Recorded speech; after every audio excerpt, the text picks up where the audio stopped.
Ito ayaw mamatay ng preno. Lagi nang nakabukas. Ayan o. Ayan o.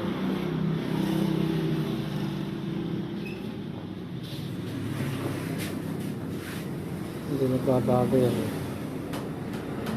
Pinipisil ko yan dyan. Pero hindi siya nagbabago. Talagang todo yung ano niya. Todo yung preno niya.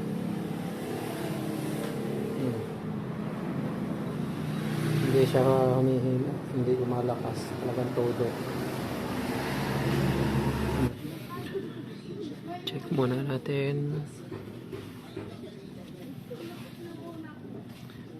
Ito pala ang problema na kaya na hindi na siya gumagalaw.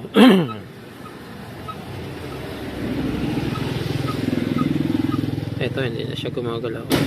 Ayan na, hindi na siya gumagalaw. Naka-stuck na lang siya.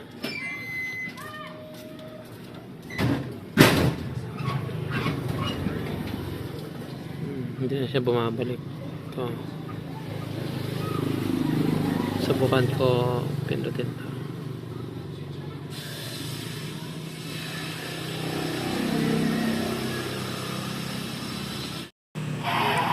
Ayan boss, kinalas ko na yan.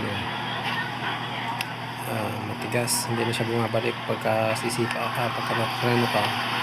Pag bitaw mo yung pedal ng preno, hindi na siya bumabalik.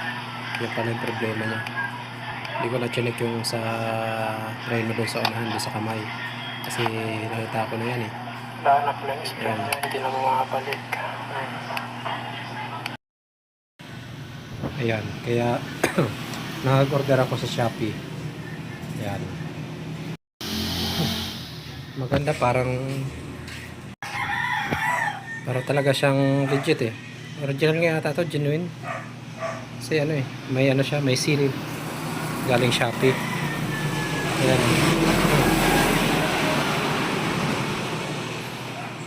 Yung stock hindi ko na inalis ng ano yung tornilyo niya.